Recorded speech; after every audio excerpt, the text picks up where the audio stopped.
Hey everyone, I am Jake. If you have been reading the blog, I'm the person who's been in charge of all of this business. I am joined today by my friend Allie. Hello. She's cocky apparently. And we are going to be doing, today, we're going to be doing my first video review for the blog, and we're going to be talking about the movies The Collector from 2009 and The Collection from 2012. It's currently in theaters and will probably be out of theaters by the time we finally figure out how to finish making this movie. So, we'll start with The Collector. This movie was made, written, directed, and produced by a writing pair that did, their names are Patrick Melton and Marcus Dunstan. Marcus Dunstan is the director of the two, and they were responsible for the Feast trilogy. They wrote several of the Saw sequels, Piranha 3, Double D. So basically, they make movies for people who want to go see a movie called Piranha 3 Double D. That's their target audience. They make schlocky B horror movies. And The Collector was the first movie they made on their own outside of any other franchise. So, it is about a jewel thief who breaks into his employer's home to steal a huge jewel. It's a really big jewel. But when he gets inside, he realizes that the house has already been broken into and it has been booby-trapped by the Collector. A man who wears like this S&M sort of mask that's like, really tightens really intensely tightens. Yeah. And it looks like it has like the consistency of a pool noodle. And, but it's leather. But it's leather, I'm sure. Everything in the movie's leather. And he has booby-trapped the house with like tripwires and bear traps and acid traps and all sorts of things. And the movie is pretty much watching our protagonist, the thief, named Arkin, try to get out of the house alive without setting off any of the traps. And also trying to see if he can save any of the family members who are still trapped inside the house. Because what the Collector does is he traps people's houses, booby-traps them, kills everyone except for one person, and then takes them away in a red trunk. He collects them. No one is safe. Not even cats or dogs. Animals or bite children. it. Animals bite it, and children bite it. So, what did you think of The Collector? I liked it. It's not the best movie I've ever seen. Let me say, it's not a blast. It is not a blast. It's fun, but it's not a blast. Yeah, it is very much a movie that came out in 2009. It's the exact same style of the Saw movies. Porn. There's a lot of torture-y stuff. It's very dark and gritty. It's like very much a product of a couple of years ago, what was coming out in theaters. And it surprisingly did get a small theatrical release. It has a good pace. It zips along. Once Arkin is inside the house, it pretty much rolls straight through to the end with him and playing the cat and mouse game with the Collector. It's tense. There's some good suspense in it. Some cool suspense bits, some really cool kills, a really cool bear trap scene. One of the strong parts of the movie. But there's a good sewing scene.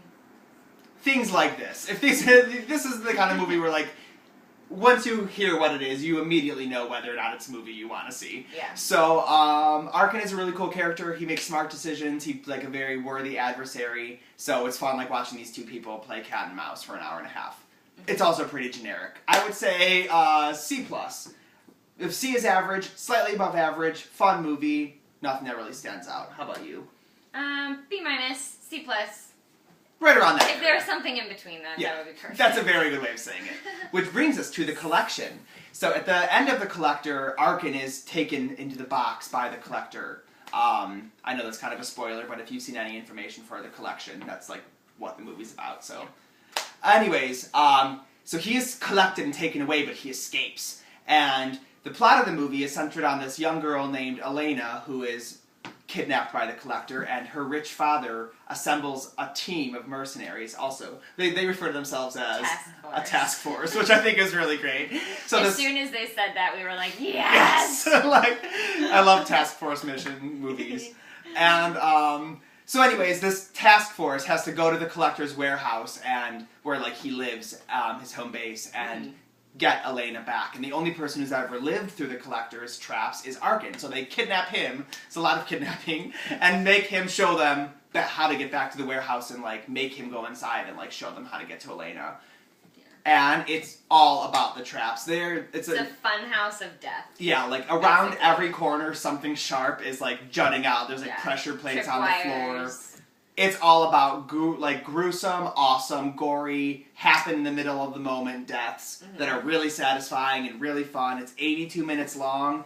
And it zips along. Like they never stop for exposition because there is no plot. They never stop for character development because there aren't characters. It does not matter. Like it rolls along and like is over like in a minute. Yeah, and it's it went super by so fun. fast. And like there's an opening scene. There's a massacre in a dance club. It's like about 5 minutes in.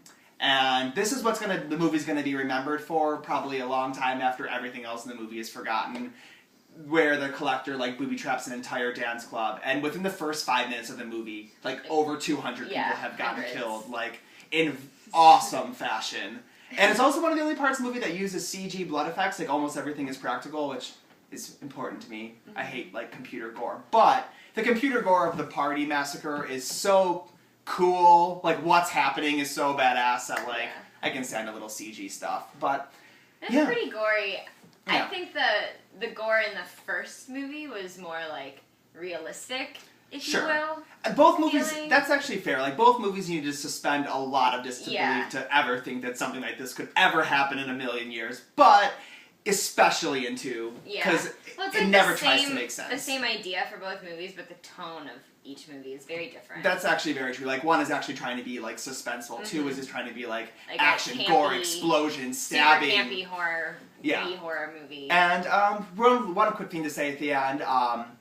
The new protagonist, Elena, her and Arkin are the 2 protagonists, and they're both really cool characters. Like, I like the fact that it's a teenage female who's captured and these people are going to rescue her, but like most of the movie, like she's rescuing herself and like she's smart. She's very smart. Yeah, she like makes very smart decisions in like crazy circumstances. So like I always think it's more fun to follow a movie when like the protagonists are intelligent people who make smart choices and don't completely deserve like horrible things happening to them. So they're fun people to follow around, even if everybody else in the movie is completely expendable and like doesn't even have names. So I will give the collection, a solid B. It is a movie that sets out like ferociously to be a B movie and succeeds wildly at being a B movie, and I cannot wait to see it again. I agree with Jake. I think it deserves a solid B.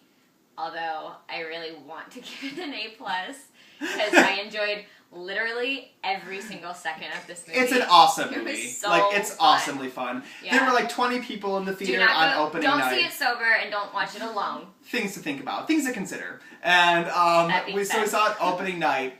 There were like 20 people in the theater. It was a huge bomb. The first movie only made like It was the bomb. The first movie made like $3.7 million in its opening weekend. This one made like $3.4 million in its opening weekend in a wide release. 43% on Rotten Tomatoes. Which actually isn't that bad. Kind of high for a horror movie. For this kind of movie. But it is schlocky fun made for horror movies. There's a setup for a third movie, and actually a pretty cool setup that could take the like series into actually like, admittedly, a very cool direction. It's a good little twist at the end. I will immediately be seeing the third one of these movies, but I am very skeptical as to whether or not it'll get a theatrical release. Yeah. So happy we got to see this one in theaters, like for like the week that it was in them. If you have the chance to see it in theaters, you should, just because of how bloody and awesome it is. Yeah. So thank you very much for watching. Keep coming back to lovehatehorror.blogspot.com. I try to post at least one new review every week. So have a nice afternoon or night.